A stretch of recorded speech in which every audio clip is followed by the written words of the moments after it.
Hello students, important 2 mark 3 mark problem. இந்த சீரிஸ்ல வந்து இப்போ நம்ம 7th லெசனுக்கு வந்திருக்கோம். 7th லெசன்ல எக்ஸாம்பிள் ப்ராப்ளம் 7.23 ரொம்ப இம்பார்ட்டன்ட்டான ஒரு ப்ராப்ளம். என்ன கொடுத்துருக்காங்கன்னு பார்ப்போம். A person has far sightedness அப்படின்னு கொடுத்துருக்காங்க. With a far distance he could see clearly is 75 cm. அவரால் எவ்வளோ தூரம் வரைக்கும் பார்க்க முடியுமா? 75 centimeters வரைக்கும் பார்க்க முடியும் அப்படின்னு கொடுத்துருக்காங்க. Calculate the power of the lens. அப்போ நம்மளை என்ன கண்டுபிடிக்க சொல்கிறாங்கன்னா பவர் ஆஃப் த லென்ஸ் கண்டுபிடிக்க சொல்கிறாங்க. பவர் ஆஃப் த லென்ஸுக்கு ஃபார்முலா என்னது? 1 ஃபோக்கல் லென்த். அப்போ ஃபஸ்ட்டு நம்ம எதை கண்டுபிடிக்கணும்? ஃபோக்கல் லென்த் தான் கண்டுபிடிக்கணும். சரி, ஃபஸ்ட்டு அதுக்கப்புறம் என்ன கொடுத்துருக்காங்க பாருங்க, needed to rectify this defect. ஏன்னா ஃபார் சைட்டட்னஸ் அப்படிங்கிறது என்னங்கிறத ஃபஸ்ட்டு பார்த்துருவோம். இந்த ஃபார் சைட்டட்னஸ் நம்ம என்னன்னு சொல்லுவோம்னா ஹைப்பர் மெட்ரோபியான்னு சொல்லுவோம். என்னன்னு சொல்லுவோம்? ஹைப்பர் மெட்ரோபியா. 10th நம்ம 9th கூட படிச்சுட்டு வந்திருப்போம். Right. A person suffering from far-sightedness or hypermetropia or hyperopia cannot see the closer objects clearly. Far-sightednessனா என்ன அர்த்தம்? தூரமா இருக்கிறது தெரியும், கிட்ட இருக்கிறது அவங்களுக்கு தெரியாது. சரியா? அப்போ இந்த ஃபார்முலா வச்சு நம்ம என்ன சொல்லுவோம் அப்படின்னா ஃபோக்கல் லெங்த்தை நம்ம கண்டுபிடிப்போம்.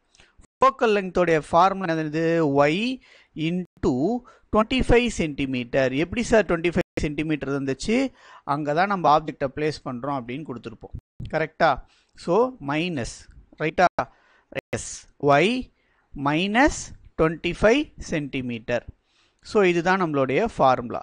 அப்போ இந்த y அப்படிங்கிறது தான் என்னது?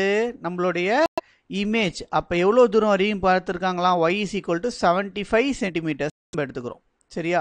அப்போ இது இங்கே சப்ஸ்டியூட் பண்ண என்ன ஆகுது பாருங்க, நம்மளுக்கு 75 இன்ட்டு 25 கரெக்டா டிவைடட் பை 75 மைனஸ் 25.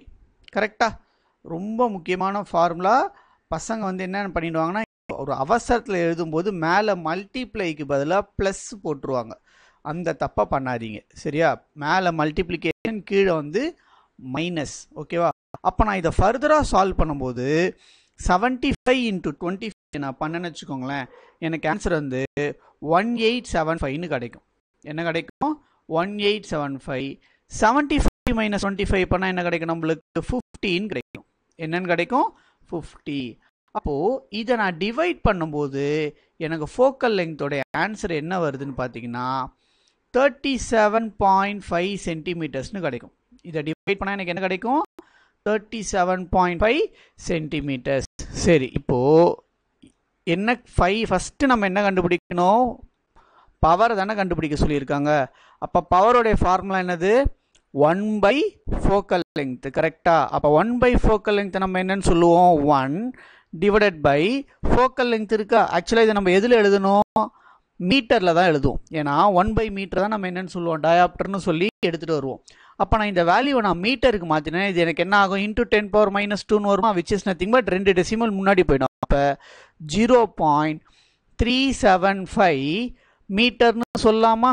எஸ். அப்போ இங்கே ஆன்சர் என்ன வரும்? எனக்கு 0.375 அப்படின்னு வரும். அப்போ நான் இதை ஃபர்தராக சால்வ் பண்ணனா என்னுடைய பவரோடைய ஆன்சர் எனக்கு என்ன கிடைக்கும்னு பார்த்தீங்கன்னா 2.67 டயாப்டர்னு கிடைக்கும். பவரோடைய ஆன்சர் யூனிட் என்னது? டயாப்டர். சரி, முடிஞ்சிருச்சா சார் அப்படின்னு கேட்டால் எஸ், நம்ம வந்து கம்ப்ளீட் பண்ணிட்டோம்.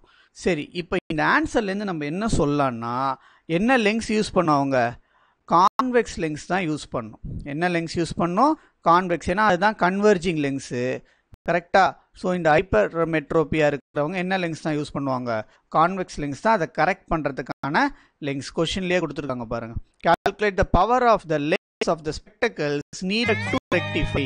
அப்போ இந்த கான்கேவ் லென்ஸோடைய பவர் எவ்வளோ இருக்கணும் நம்மளுக்கு? இந்த இடத்துல கான்கேவ் லென்ஸோடைய பவர் எவ்வளோ இருக்கணும்? 2.67 டயாப்டர்னு இருக்கணும். ஸோ ஹைலி இம்பார்ட்டன்ட் 7th லெசனுடைய லாஸ்ட் எக்ஸாம்பிள் ப்ராப்ளம் இது. ஓகேவா? ஸோ இந்த படிக்கும்போது ரிலேட்டட் இருக்கக்கூடிய 2 மார்க்ஸையும் சேர்த்து படிச்சிருங்க. Thank you so much.